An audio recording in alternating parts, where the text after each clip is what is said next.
Hello. Hello. So, for all of those who enjoyed that, one of those last episodes of TMDWP I did before I finished it off, where Hannah and I had a chat in the car, here she is. Yeah. Because this is going on a YouTube channel that you've not appeared on before. Is it? I think so. Wow. At least visually. Yeah.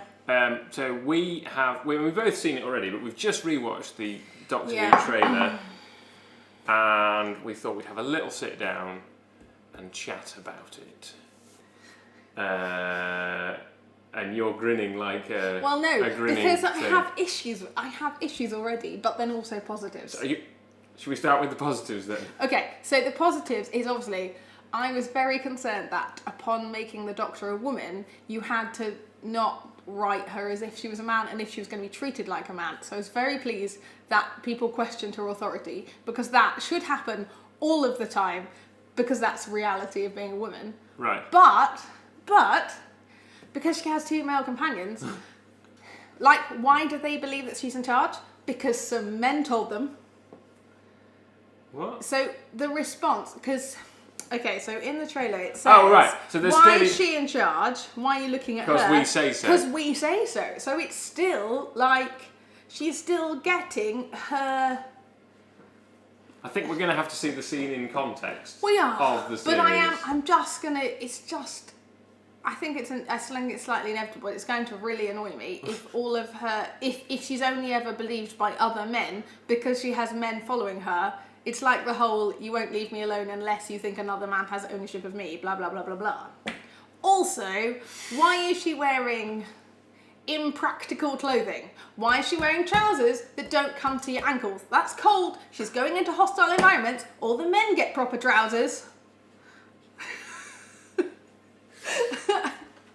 It's alright, she's going to start off in Peter Capaldi's costume, so at least she'll have proper trousers then. Literally, you get the first female Doctor Who and you just have to dress her in a way that's somehow impractical, because women always have to be dressed impractically, because otherwise we'd show up men because we'd be more capable because we weren't being hampered by our clothing.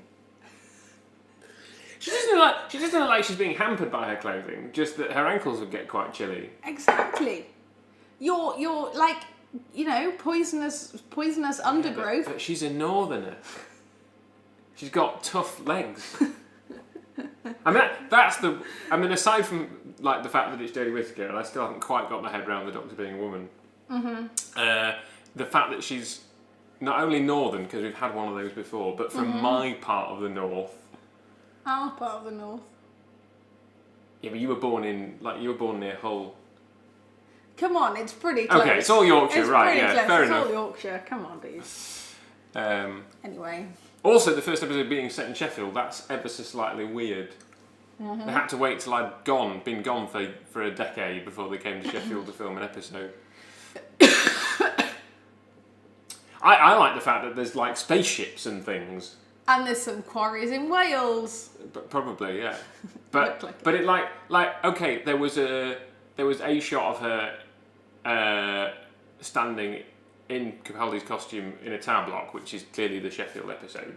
But like pretty much all the rest of the trailer seemed to be like spacey and yeah, I like that. Also, the Doctor saying let's get a shift on. That was quite funny. I am looking forward to it. I like her as, you know, at first sight. I think. Yeah. Good. I just, you know, I will be watching this as always with my feminist hat on. I watch everything with my feminist. I'm just a feminist, really. You can't really turn that off. You know, going for the equality of women. And equity.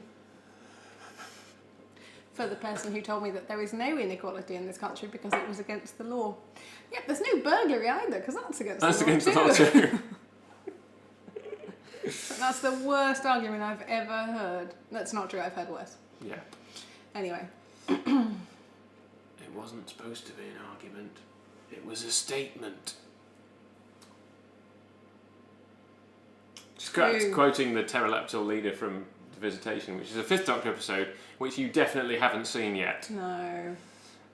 No. We've been really bad at trying to get you to watch more Classic Who since we got married. Considering that I actually wanted to watch it. You did want to watch them. I do want to watch it. It's just, we had a pickle. We did have a pickle. Yeah, a very beautiful pickle who is asleep upstairs right now. But is a pickle. She's a pickle. And we have quite a busy life. Yep. Anyway. Yeah. Do you have anything else to say about the trailer? I mean, those were kind of my main points. The rest of it looks interesting. Do you have any comment on the wider aspect ratio of the picture? Things that Luke loves that I don't notice, which infuriate him. Aspect ratios and high definition on Blu-ray. And Blu-ray. No, I didn't expect you to notice the aspect ratio. I know, but you get really annoyed when I'm watching things on the wrong aspect ratio and I don't care.